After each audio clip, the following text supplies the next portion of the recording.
In the quiet suburban town of Maplewood, life moved at a gentle pace, much like the drift of smoke from an unseen fire. The Adams family lived in a quaint two-story house on Elm Street, where the rose bushes in the front yard bloomed each spring and the maple tree out back shed its leaves in a golden cascade each autumn.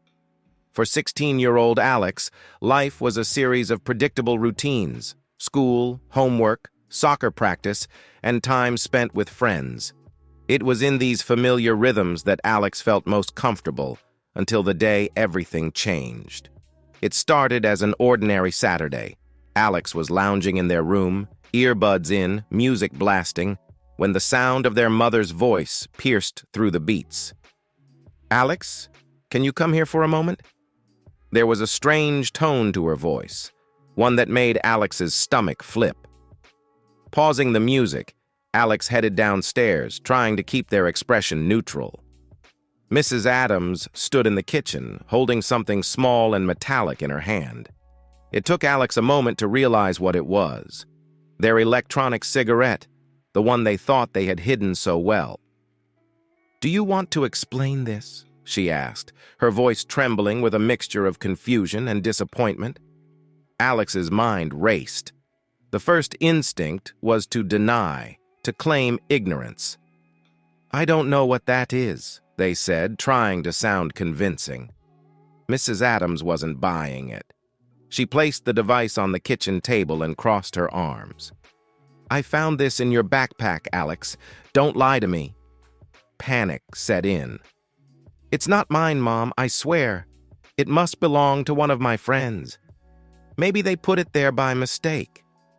The lie tasted bitter on Alex's tongue, but there was no turning back now. Mrs. Adams sighed, her shoulders sagging. "I'm not stupid, Alex. I know what these are and what they're used for. Why would you even have this?" Desperation fueled Alex's next words. "It's not what you think. I found it at school and meant to turn it in, but I forgot." Her eyes narrowed. "So why didn't you say anything before now?" Caught off guard, Alex struggled for an answer. I was going to, but then I got busy with homework and soccer and—" The web of lies was becoming increasingly tangled. Mrs. Adams shook her head. "I don't know what's worse, that you're using this or that you're lying to me about it." Days turned into a blur of tension. At school, Alex's friends tried to help, concocting stories to support the lie. But their conflicting accounts only deepened Mrs. Adams's suspicion. The strain spread through the household like a silent, insidious poison. Dinner conversations became terse and awkward. The once warm relationship between Alex and their mother grew colder by the day. One evening, Alex returned home late from a friend's house. They slipped quietly through the front door, hoping to avoid another confrontation. But as they climbed the stairs, they heard a voice behind them. "Alex, we need to talk." They turned to see their mother standing at the bottom of the stairs, her expression a mix of weariness and resolve. "Mom, I'm really tired. Can we do this tomorrow?" "No, we're doing this now." Alex followed her into the living room, where she motioned for them to sit. "I'm not going to lecture you, Alex. I just want to understand why." The gentle approach caught Alex off guard. They took a deep breath. "It's just, everyone at school is doing it. It's no big deal." Mrs. Adams looked at them with sad eyes. "It is a big deal, Alex. You're risking your health and you're lying to me. I'm scared for you." The words hung in the air, and for the first time, Alex felt the full weight of their actions. "I'm sorry, Mom. I didn't mean to hurt you."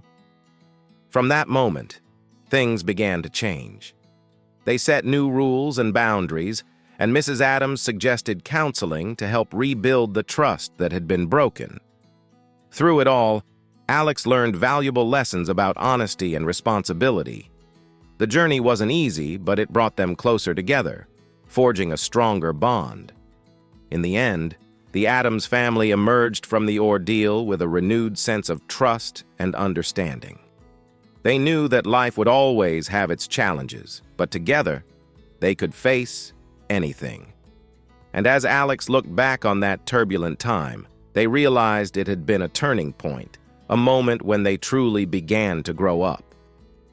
In the days following the confrontation, Alex found themselves under a close watch. Mrs. Adams' eyes seemed to be everywhere, and each time Alex reached into their pocket, they felt the weight of her gaze. The sense of surveillance was suffocating, and Alex's attempts to act normal only made them more paranoid. School provided a brief escape, but the relief was short-lived. Rumors about Alex's predicament had spread, and whispers followed them through the hallways. Their friends tried to offer support, but their conflicting advice only added to Alex's stress. Some suggested sticking to the original story, while others recommended coming clean. At home, the tension thickened with each passing day. Mrs. Adams's disappointment was palpable, a constant reminder of the lie that had grown beyond control. Alex's father, Mr. Adams, remained mostly silent on the matter, his disapproval expressed through curt nods and averted eyes. One evening, after a particularly strained dinner, Alex retreated to their room, seeking solace in the familiarity of their belongings. They picked up their guitar, hoping the music would drown out their racing thoughts. But even the soothing chords couldn't erase the image of their mother's hurt expression. Sleep came fitfully that night, plagued by dreams of being caught in webs of smoke and lies. When Alex awoke, the sense of dread had only deepened. They knew something had to give. The weight of deception was too much to bear. As the weekend approached, Alex's anxiety reached a peak. They had planned to meet friends at the local park, a usual hangout spot where they could unwind and forget about their troubles. But the idea of facing their mother's scrutiny upon returning home filled them with dread. Saturday morning arrived, bringing with it a sense of foreboding. Alex attempted to slip out unnoticed, but Mrs. Adams intercepted them at the door. "Where are you going?" she asked, her tone sharp. "Just to the park with some friends," Alex replied, trying to sound casual. Mrs. Adams hesitated, her expression unreadable. "Be back by dinner," she finally said, her voice softer. "And Alex, we need to talk when you get back." The walk to the park was a blur. Alex's mind raced with possibilities, each one worse than the last. By the time they arrived, the usual comfort of the familiar faces and laughter offered little reprieve. "Hey, you okay?" asked Jamie, one of Alex's closest friends, as they sat down on a bench. Alex sighed. "Not really. My mom wants to talk when I get home. I think she's finally going to make me confess." Jamie frowned. "Maybe it's for the best. Living with this lie isn't doing you any good." "I know, but I'm scared. She'll never trust me again." "Trust can be rebuilt," Jamie said gently, "but not if you keep digging yourself deeper." The conversation weighed heavily on Alex's mind as they returned home. The sun was setting, casting long shadows over the quiet streets. Each step felt heavier than the last, the looming conversation a dark cloud over their head. Mrs. Adams was waiting in the living room, her expression serious but not unkind. She gestured for Alex to sit down. "I've been thinking a lot about what happened," she began, her voice calm, "and I want you to know that while I'm disappointed, I'm more concerned about why you felt you had to lie." Alex swallowed hard, the words sticking in their throat. "I was scared. I didn't want to let you down." Mrs. Adams sighed, her eyes softening. "Alex, you're my child. Nothing you do will ever change how much I love you. But trust is important, and right now it's broken." Tears welled in Alex's eyes. "I'm sorry, Mom. I didn't mean for it to get this bad." "I know," she said, reaching out to take Alex's hand. "But we need to work on rebuilding that trust. It's not going to be easy, but we'll get through it together." The path to redemption was long and fraught with challenges. Alex and Mrs. Adams began attending counseling sessions together, where they learned to communicate more openly and honestly. It wasn't a quick fix, but over time, the walls between them began to crumble. At school, Alex's reputation gradually recovered. The whispers died down, and their friends rallied around them, offering support and understanding. Alex also found new ways to cope with stress, turning to healthier outlets like music and writing. The journey wasn't without setbacks. There were moments of frustration and doubt, times when the weight of past mistakes threatened to overwhelm them. But each time, Alex and their mother faced the challenges head-on, growing stronger in the process. Months passed, and the memory of the e-cigarette incident began to fade, replaced by new experiences and shared victories. Alex's grades improved and they excelled in soccer, earning a spot on the varsity team. Mrs. Adams watched with pride, her faith in her child restored.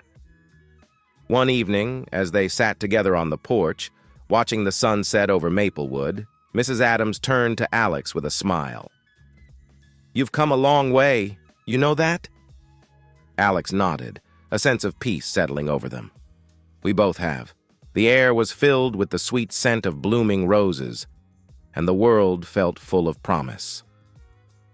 In that moment, Alex knew that no matter what challenges lay ahead, they had the strength and support to face them. The journey had been difficult, but it had also been a journey of growth and understanding, a testament to the unbreakable bond between a mother and her child.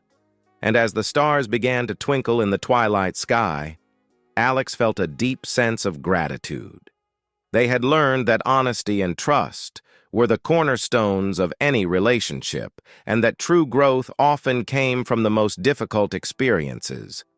Life in Maplewood returned to its gentle rhythm, but for the Adams family, it was a new beginning. They had weathered the storm together, emerging stronger and more united. And as they looked toward the future, they knew that whatever challenges lay ahead, they would face them together, with love and trust guiding their way.